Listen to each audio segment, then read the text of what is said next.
This represents sort of a culmination of a lot of work. We've been engaged in thinking about assessing, measuring, talking about, working on QEIA since 2007. We've sort of been deep in it, and what's really exciting is that now we're putting some information out there about what we've learned all this time. And what we're going to talk about today is how we can extract some of those really key lessons learned, some of that really key information from QEIA schools that others can benefit from. Our work has sort of run the gamut of all kinds of things over the course of these last 6 years, but that's what we're focused on here today. And so just to let you know what I'm going to address is I'm going to address 2 reports that we put together. You have the highlights from one of them. These are available on the web, on the CTA website, so you can easily get to the fuller report, which is the Cultivating Change report. And then the second report is on Pathways to Change. And so this presentation is sort of on the findings from both of them. And these are 2 reports that begin a publication series, which is going to help us think through what happened with QEIA in a very broad level in California. So our third report is actually on the policy implementation. We're actually going to take a look at how the policy was implemented and all the contextual factors that were going on at the same time the policy was implemented. So we'll address the financial crisis, and we'll address some other really critical challenges to implementing QEIA in this current context that we're in. The fourth piece is actually on the role of unions in educational reform, and we're going to take a deep look at CTA and folks that are in their local chapters and what this has meant to the union to be involved in this effort, because they've been big players and big stakeholders here. And the final report is a wrap-up to sort of tie it all up. So we're still very much engaged. We're really excited to be here today and talk about what we found so far. So just to get us started, I wanted to give you a quick overview of the questions that we were really interested in answering for these 2 reports. We could go so many different places with QEIA, and so one of the things that we focused on, first of all, was just understanding how QEIA schools chose to implement certain interventions. What did they decide to do? What did they want to do as a part of QEIA? And how did they meet their requirements? Because this is very much a locally crafted initiative. There are requirements, but schools have a good amount of freedom to engage with those requirements in the way that they would like to, and so we became interested in how they chose to do that.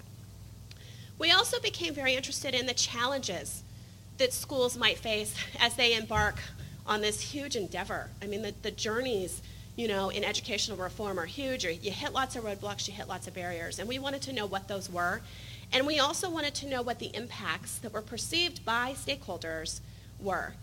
We were a little bit less interested, I'll be really honest. We were less interested in standardized assessments for the context of this work. Plenty of people look at them. What we were interested in is what you thought was important to you in your schools and the changes that you were seeing, because we felt like somebody should ask you. So you'll notice that there's a lot of information here about that, because we think that that's really important. We were also interested in the incidences and experiences that school leaders and school stakeholders felt led to success in schools that were really exemplary. What would they say were the critical tipping points for their schools? We were interested in the features of their school sites that they thought helped them mitigate any of those roadblocks that they faced along the way. And finally, we were interested in what could we pull from this that could benefit the larger educational community. So that sort of lets you know what our lens was and what our framework was and how we approached this work. We have a lot of data sources that go into this. I'm just going to highlight a couple for you. Probably the richest set that we had were intensive case studies that were done with a total we had case studies in a total of 34 schools, some of them a little bit more intensive than others, but we did go out to 34 schools and interview teachers and principals and collect qualitative data to really find out what was happening.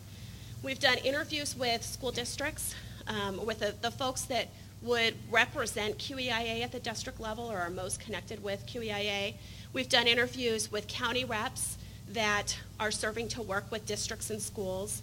We've looked at a ton of different documents about QEIA, including professional development plans and school site plans. We've done a principal survey nearly every year that this QEIA has been around, and we've also looked at some school-level data that is available through the California Department of Education through some research files that they have there. So it's quite a bit of data that we've looked at since the very beginning. Just to get us started really quickly, I mean, most people in here understand QEIA and where we've been, but we do have a few other people in the room. I just want to contextualize what we're looking at. This is an 8-year reform. Kind of unheard of. You know, really, really amazing and important to actually say that we know that it takes a while in schools to see turnaround. You can't just have one thing 1 year and expect it to, you know, move schools really quickly, but we're going to invest the time that it takes to see that happen. And so that's one of the really exciting things about QEIA. What that meant was that the first year was a planning year, just a year to sort of get the ducks in a row and get things moving. Years 2 through 4 allowed for what we call incremental implementation. You had to meet a third of the requirements in year 2, another third in year 3, and you had to fully meet the requirements in year 4. And then you have a few years with those requirements in place. You have to sustain that level of implementation. You have a few years for all of that to take hold so that we can really see the impact. So let me talk a little bit about those requirements. This is data through year 5, and I'll hint a little bit to some of the challenges that are faced. Now, this is for regular program schools. Some of you know that there's also an alternative program that originally funded about 25 high schools in an alternative program where schools could craft their own approaches to reform, create their own goals that they were meeting. This is for regular program, which had, you know, the set that many of you are familiar with: class size reduction, highly qualified teachers, the teacher experience index. And one of the things that we saw was that schools were, you know, able to meet those incremental requirements in year 2 and year 3. And then year 4, whenever we got to full implementation, it became a little bit more difficult. What is noteworthy about this is that this is right when we started to feel the effects of the state budget crisis. So what was happening was that schools were working with much fewer resources than we had previously thought before QEIA had started. And as a result, it became a little bit more difficult to meet that class size reduction requirement because, you know, general funds were decreasing, class sizes in general at the district level, and many of them were increasing. So more dollars had to be used to keep the class sizes at the level that was required by the reform. And so it became a little bit more difficult. So we started to lose a few schools because they had trouble meeting the requirements. So the next thing I want to talk about is what we learned about what happens in schools. What were the key goals happening in QEIA? And these are very consistent with the legislation and what the legislation was hoping for. But first and foremost, when we talked to principals and teachers and parents and folks in the field, we learned that their number one priority was to improve student learning and to improve the test scores. It was common to hear that. Not surprising, because there's quite a bit of pressure on you to improve test scores, right? I mean, it's the number one thing that people pay attention to, it seems like, these days in the context. And so we heard that time and time again. But in addition to hearing that, we heard a couple other really important things about improving student learning. We heard that folks were really interested in promoting student academic success. They said, well, we know we have to improve the test scores, but we also know that we have to make these kids successful long term. We have to make sure they know the content. We have to make sure they're college ready. We have to make sure they can succeed. And lastly, they were really interested in developing the whole child. So it didn't just stop with academics, but they were interested in other kinds of things as well. Promoting college awareness and beliefs that we can go to college, helping to develop character, helping to develop peace in the students that they worked with. The two other goals that schools were really interested in were fostering teacher growth and enhancing structures to support instruction. The first piece, fostering teacher growth, strengthening teacher collaboration, was so primary. We saw it everywhere we went. We're going to spend a lot of time talking about it today. We know a lot about collaboration in the field, but one of the things I think that was surprising to us was how much we were seeing it over and over and over again, that it was a selected intervention for many of these schools. And then there were some attempts also to enhance professional development. And in terms of these structures, there was quite a bit happening around using data effectively, often in a collaborative environment, Also on working on ways to implement consistent instruction. That was often a key goal. People set out to say this is something we're going to do this year. And then finally, many schools adopted new frameworks. So we're going to unpack some of that right now. Building on those goals, we had 5 really critical key initiatives and strategies. Certainly schools were invested in hiring staff and teachers. That's not surprising. The law actually calls for class size reduction. It calls for high quality teachers, that meet the requirements at the state and sort of for NCLB, and there's the Teacher Experience Index that requires that teachers have a certain number of years of experience. So it was not surprising that we saw a lot of this. Folks talked about how critical this was to their success. Many schools capitalized on the opportunity to hire staff and faculty for their schools that were that filled gaps that they had in their understanding. An example of this would be we actually had a middle school that talked a lot about having the opportunity to hire more teachers because of class size reduction. What they chose to do was they actually reached out to elementary school teachers who had experience with class size reduction and brought them into their schools because that was one way that they could build some new knowledge around effective class size reduction. They went out to experts and brought them in. So there was a lot of that work happening around hiring staff and teachers. There was a lot of work happening around professional development. As you know, the reform calls for a certain amount of hours of professional development of a certain level of quality each year for teachers and paraprofessionals. And so we heard about professional development primarily in the core content areas like ELA and math, and also in English language acquisition. That was where probably the bulk of professional development occurred, which is not surprising considering what the reform has told us.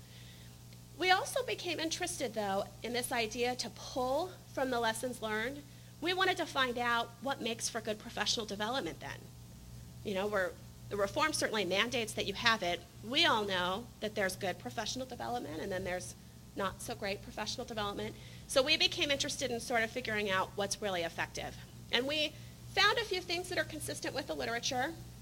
I think we found a couple things that we would add to the literature. But what this is this is sort of our wheel of effective professional development. And what you'll see is that we saw 6 features of professional development that we saw as being really key through the eyes of the teachers that we spoke to. And the first one was that it was teacher-driven. And what I mean by that is I don't necessarily mean that individual teachers select their own professional development. We'll talk about that more in a minute. But that they have a voice in what is selected. So that it is not only top-down or district mandated or administrator mandated, but that somehow they have a voice in how that professional development was determined for the school, so that they can buy in to its choice.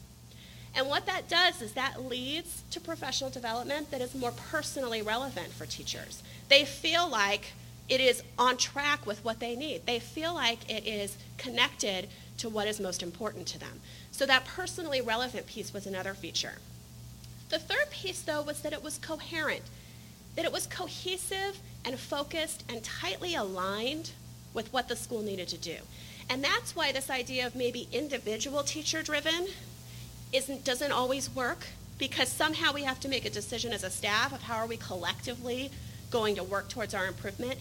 And so really effective professional development from the voices of teachers and principals was that which was coherent and cohesive, aligned with what the school wanted to do, where everyone was sort of focused on it, and a critical mass received those skills.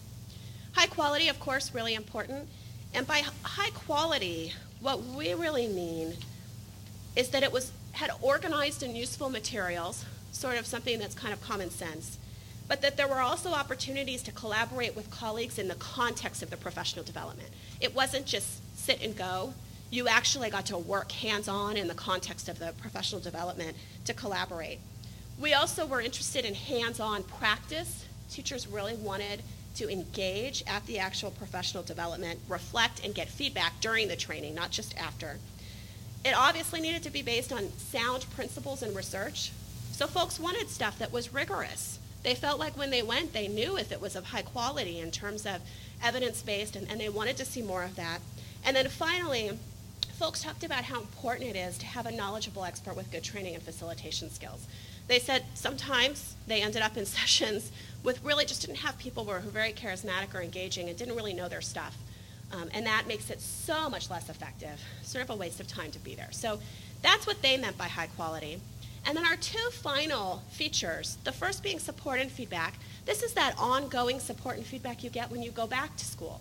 That it doesn't end, but that there's some opportunity for technical assistance or coaching or some opportunity to try something and have somebody help give you feedback on what you could do to improve it. And then finally, that it's actionable and timely, actionable and immediate. Teachers really felt like the most effective professional development was something that they could pick up and use the next day. It didn't need to require some sort of book to purchase or equipment to get or something new to implement, some technology that hadn't come. They needed to be able to use it the next day after they learned it. And they needed to be able to see if it worked sooner than once a year whenever it was time to do state testing. They wanted to see it immediately. Like, I need to be able to tell if this works for me so that I can tweak it. So those are sort of the features that we had, which, we think are very applicable. And those are good lessons learned for us when we think about what kind of professional development we continue to choose for our schools and districts. We're going to talk a lot about teacher collaboration today. I think it's one of our big surprises. It's not that we don't know that teacher collaboration happens. It's that we saw it in so many places. So what became really interesting to us was taking a look at when it was working really, really well and what facilitated that. Because everywhere we went, people said they collaborated. And that actually helps fulfill professional development hours, so it's not surprising. But everywhere we went, we saw it. So then the question became, okay, well, what's good and what's not so good for us? And this represents what we found, sort of our theory of how teacher collaboration can really lead to growth. Fruitful growth, productivity. And what we saw was that there were some foundational prerequisites that schools talked about being super critical to guide the effort, that there were supportive structures, sort of the things that held the collaboration up and allowed it to grow. And then finally, when those supportive structures were combined with the foundational prerequisites, you saw growth that just really took off. And we saw some different kinds of growth that really happened. So let's unpack it for a minute. The foundational prerequisites that we saw were commitment, willingness to innovate, trust and respect, and supportive leadership. And in terms of commitment, it is what you're thinking. It's the buy-in, that people say, yes, I will play, I will engage, I will show up, this seems like a good idea, okay? And the willingness to innovate, if you're going to collaborate in a meaningful way, you've got to step outside your box, right, that's yours, and be willing to try something new and be open to something new. And they saw that as a crucial feature. If you just sort of felt like you knew everything and you knew how to do it all, you were not likely to benefit from collaboration. Trust and respect, really key, because good collaboration means you put yourself out there and you respect others for doing that. So that was really critical. And then finally, supportive leadership. And by supportive leadership, what I mean is not necessarily a leader that says, okay, go ahead, collaborate, I support you. I mean a leader who says, I will reschedule the day to facilitate this for you. I will find subs to facilitate this for you. I will use money to facilitate this for you. I will do something to make it happen for you. In addition to sort of permitting it and actually being involved in it. So a supportive leader is not on the outside of it, but they actually engage. The one thing that I will say about this is that it was not that everyone at every school had to have all of these attributes, that it needed to be completely present 100%. You just need enough critical mass, because eventually what happens is that stimulates all of this work, and then other people will join in. So it's not like everyone has to be geared toward this, but you do need enough people to get it moving. So let's talk about those supportive structures. If you've got the prerequisites, what can you do to foster this? The first one is define teams. And by that I mean a specific group of people that you say you are going to collaborate around this kind of activity. So it could be leadership teams, it could be grade level teams, department teams, but it has to be defined. It can't just be, we're going to have a fun meeting to collaborate on X Wednesday at 2. Show up if you want to. That's not going to get you anywhere. You need to have a really defined team. You also need to have a dedicated architect. This is the person who builds it for you. They show up with the agenda. They keep track of what you did and what you're supposed to do next time. They send the email out to everyone to remind them that you're going to meet and collaborate. They keep it together. They build it. We found that a lot of times this person, when it first started, could be a really good, effective instructional leader principal. And then often what happens was this person would sort of step out and let somebody else take the reins. But somebody needs to be the architect and keep that going. Be the champion. Keep it moving. We also really need scheduled time. It can't just happen when we have time. It has to be every Wednesday at 2, or bi-weekly at 2, or we have this extensive collaboration time in the beginning of the year and then on break. I mean, it has to be scheduled. People have to know it's there. You can't just hope that it's going to occur on its own, or in informal sorts of ways, where it has to be scheduled. That's where the supportive leadership really comes into play. The fourth thing that we heard was that the collaboration became branded. And what I mean by that is that it ended up in many of these really exemplary schools having a name that if you ask somebody, what is Smart Wednesdays? Everyone you asked would say exactly the same thing. They knew what they were doing. They used the same name to describe collaboration. It became a thing. It took on a life. And that becomes really, really critical, I think, too, so that everybody knows what they're a part of and can get excited about it. We also heard that it had a specific purpose. It's sort of like, of course it has a specific purpose. But what I mean is, it's not the collaboration where you bank time necessarily and teachers get together at 1:30 on Tuesdays when we have short release, and they meet in grade levels and they meet. That's not like the collaboration that we saw that was most fruitful. The collaboration that was most fruitful said, okay, here's our goal with our collaboration. This is what we're going to do. This is what we're going to try to accomplish, so that folks were engaged in something with a meaningful end. Okay, so that was the kind of supportive structure that really helped facilitate this growth that we're looking for. And then finally, clear expectations. And by that, what I'm really talking about is sort of a sense of shared norms, that people knew what they were responsible for when they showed up to the collaboration. They were engaged. There's a great quote from one of the teachers that we talked to, and she talked about how before they had restructured their collaboration time meant that teachers were grading their papers and they were looking through magazines. And she said that doesn't happen anymore, because if you were to ever bring other work with you, you would get the dirtiest look. And she just said, like, that's not what, we don't do that anymore, because there's this sense of what the expectations and the shared norms are. So that becomes really important too. And when you combine those structures and those foundations, what you often see, or what we saw in the schools that we went to, was enhanced data use. They used it better. They used it for the right reasons. They used all different kinds of data, not just one source, and they were able to talk about it and really work with it together. A sense of professional community where people were true colleagues, sharing with one another and learning from each other, also emerged. A feeling of collective accountability. We are in this together. We are going to do this together.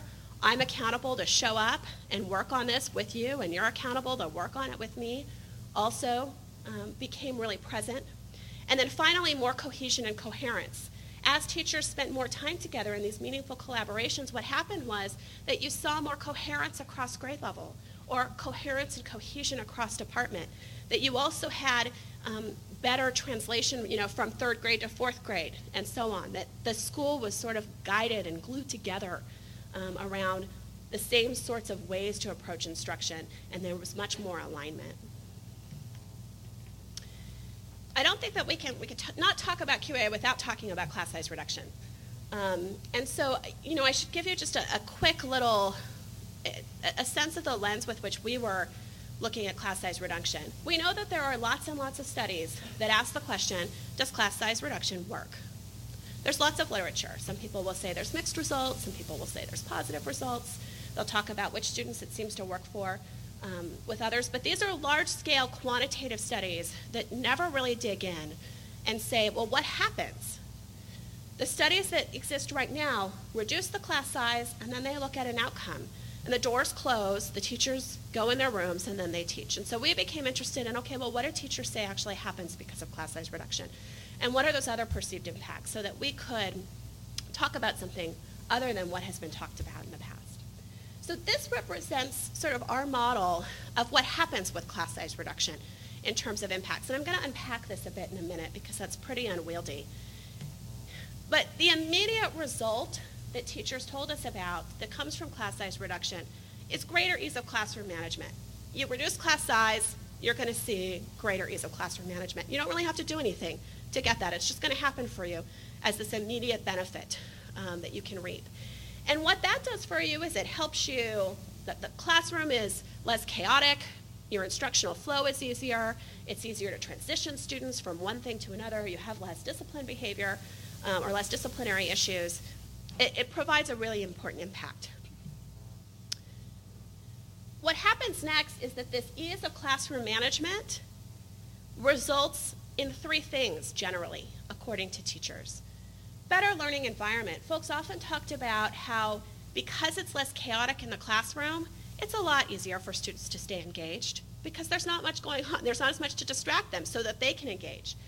They also talked about something else that I thought was really interesting. With fewer students in a class, it's a more intimate environment, so students who were less likely to participate before would be more likely to participate now. They'll raise their hands and answer a question or ask one because there's fewer people in the room, so it's less intimidating.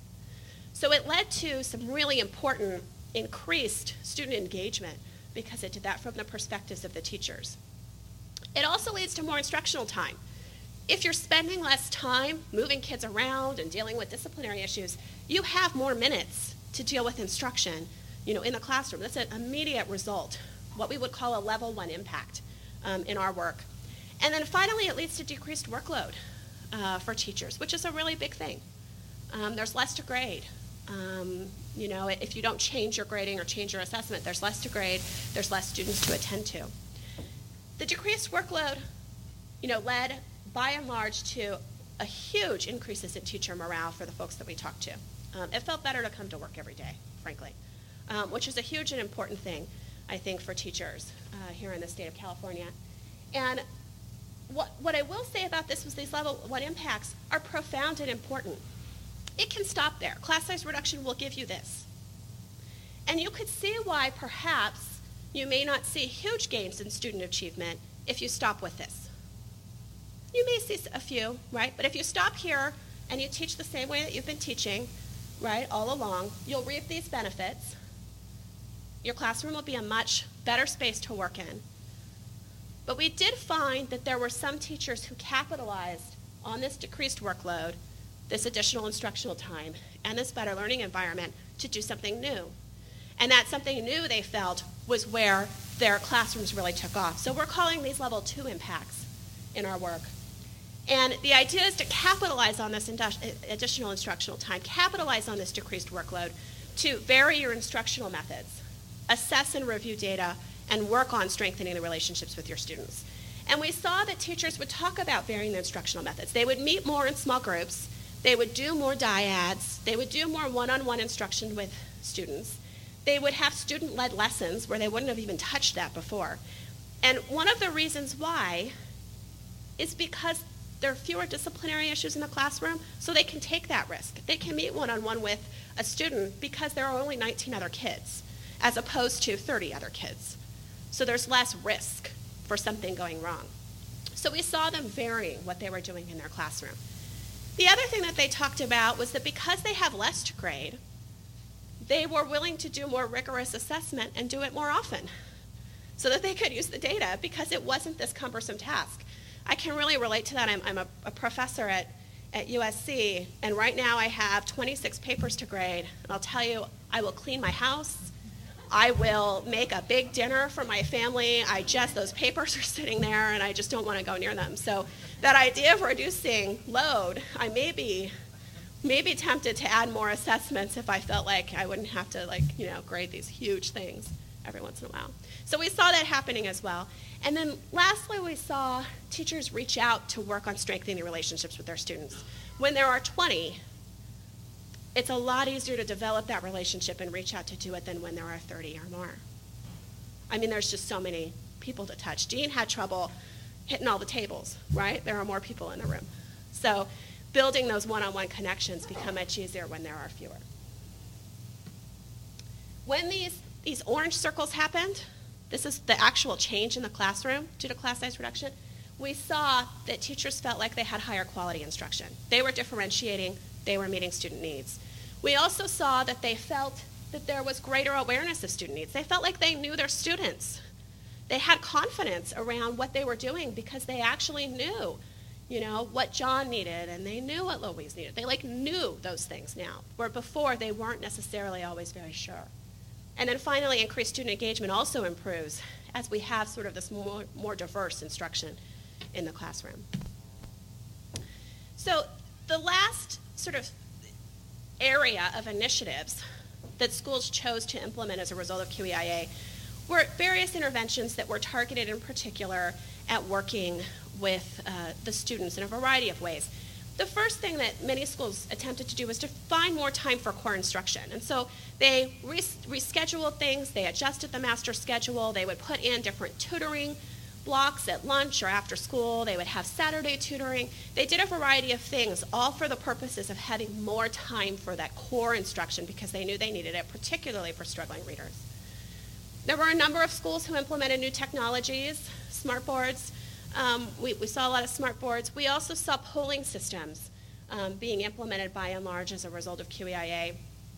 Other enrichment programs targeted at that whole child became really important, whether they're college sort of awareness, college readiness programs. There were some like No Excuses University, some of you may be aware of. There were a few schools that implemented peace builders, the conflict resolution, peace building curriculum. And then finally, we had, some school-created interventions, school sort of drummed up interventions that were really, I think, particularly impactful and interesting. The Sparkling 10 was one that we heard about, and we had one school that one of the things that they started to realize was that the students that were really struggling were also the students that they had very large disciplinary issues with. They were constantly in the principal's office, constantly being suspended. And so they said, why don't we tackle this with a different kind of intervention? So each teacher was assigned 10 students, they called them their Sparkling 10, that were on this disciplinary list. And what the teachers would do is every day they had to find some way to connect with each one of their 10 students in a hallway, say, how are you doing, what's going on? And they noticed after about a year a 90% drop in the disciplinary issues at their school because teachers had just chosen to reach out and start to build connections with these students and give them another reason to be at school than just an academic one. And I think that's really interesting and really meaningful that schools tackled QEIA and came up with some of these really interesting reforms because they saw a need and they started to look at the data to figure out how to meet it. One of the regulations, or the requirements rather, in QEIA is the districts were to put an exemplary leader in every QEIA school. And one of the things that's interesting about this particular requirement is that when we talk to districts about what they did to put an exemplary leader in every QEIA school, like what kinds of standards they used, what was the process by which they went around doing it, we didn't get a lot of answers. There's not a whole lot going on around actively doing some things for this requirement. That's not to say there are not exemplary leaders in our QEIA schools. It's just the requirement didn't really come about. It wasn't realized in the way I think that it was intended to, in part because there are really no teeth to it. Nothing will really happen. You don't lose your money. Nothing really occurs. You just sort of talk about how you did it, and then it's done. And so we became interested in this idea because when we talk to teachers and parents and community members about what really matters in their schools, particularly in the high-performing ones, everybody will, at some point, say our principal. It comes up. There's a lot of things that matter, but the principal keeps coming up over and over again, not surprisingly. So we were interested in what folks would say makes an exemplary administrator, and we, looking across our pages and pages of interview transcripts, we called 20 really key words. And they're in your Pathways report in a table that you can look at near the back. But this sort of represents what we saw. And we think this is important because time and time again we heard about the importance of an exemplary administrator, and yet I don't know that we pay enough attention to it. in our schools. Certainly QEIA was attempting to, but that wasn't realized. So I have a room full of QEIA folks. You all know the challenges to implementing QEIA and implementing really anything in your schools. But I just want to highlight the top three because by and large, this is what we saw in nearly every school that we talked to, nearly every principal survey that came back. The financial challenges. And I'm talking here about sort of the fiscal crisis in California and what that meant to QEIA funding and how you had to think about it. So more dollars going to CSR or other dollars shrinking that your school had received. So somehow you're still doing more with less. And the reform was supposed to supplement. And so we're in a situation, I think, over the past few years where it didn't really do that, just by nature of what was happening in the context. CSR logistics, putting the right classrooms in place, hiring the right teachers, getting it going is a challenge. And then finally, staffing and turnover, I think, due in part to what was happening in California with the fiscal crisis. But schools were losing huge percents of their staff every year and needing to replace them with new staff. So that feeling of like continuity and building some sort of momentum with a group of people became really difficult. We saw a lot of impacts that I think are important to talk about. This is unpacked a little bit more in the Cultivating Change, the one with the watering can. But what this shows you really quickly, each one of these lines is a different school group. Green is elementary, orange is middle, blue is alternative, and the gold is regular high school, is that line represents the distance, or like a zero distance, exactly the same performance as similar schools. Okay, so one of the things that you can look is if you look in 2006-07 at the far end of the graph, you'll see that on average, our QEIA schools were performing, when they were compared to their similar schools, the similar schools that the state gives you, they were performing below those schools. And over time, they've sort of creeped up and they're getting closer and closer to where their similar schools are performing. And you can read more about that in there. So we're seeing some really interesting gains. And we think it's important to compare QEIA schools to their similar schools rather than just have a flat average, because that lets you know if you're, we know that all schools are getting better. We want to see if QEIA schools are doing better than schools that are like them. We had a few other impacts. Improved reputation. As the school was doing better, people started hearing about the school. Our QEIA schools have become model schools in their districts. They've been places where you go to study best practices, which is really exciting. Improved climate was something else that folks talked about as a really key impact. Because of QEIA and the collaboration that was built and the various initiatives, they really felt like it was moving their climate to a more positive place. Plus, as they were having success, it made people excited about being there. We have another great teacher who talked about how success begets more success. You have it, you celebrate it, it makes you excited about more, and then you get more, right? That sort of positive notion. Improved parent involvement. We had a few schools that really focused on parent involvement as a key initiative, and they talked about how that really brought the community together, and they saw more of it. What I want to turn to now is the other report that you have and unpack that a little bit deeper. That's your Pathways to Change report. And what we did from all of our case study schools was we extracted the 10 schools that we would think what we called exemplary schools. It was just our label. And we said, let's really talk to these exemplary schools about what turned it around for them. Like, what the tipping point? If you pick one thing that you think when that happened, it made all the difference, what would it be? This chart just lets you know that when we picked our 10 exemplary schools, what we wanted were schools that were on an upwards trend, okay? So this is that same distance from your similar schools, and you notice that our exemplary schools by 2012 were all above the line, so they were all outperforming their similar schools. And that was how we selected them, and we determined that they were schools we should go to. And we asked them, essentially, what is this one incident, and tell us about how it made a difference for your school. And everyone gave us one incident, either in a survey or in an interview. We ended up having around 170 incidents, and then we had to whittle them down because some of them were too general or people mentioned too many things. And so we ended up coding about 135 critical incidents, and they fell into these categories, what we're calling our 7 pathways to change.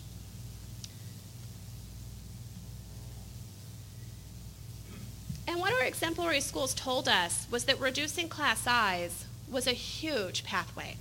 That was a gateway to opening up the opportunity for more small group instruction, differentiating, individual time with the students, all those things that we talked about in the middle of our framework, the stuff you can do when you have decreased workload, when you have more instructional time. They talked about doing that, and they talked about that being the tipping point for their kids and for them. They also talked about how they leveraged collaboration time.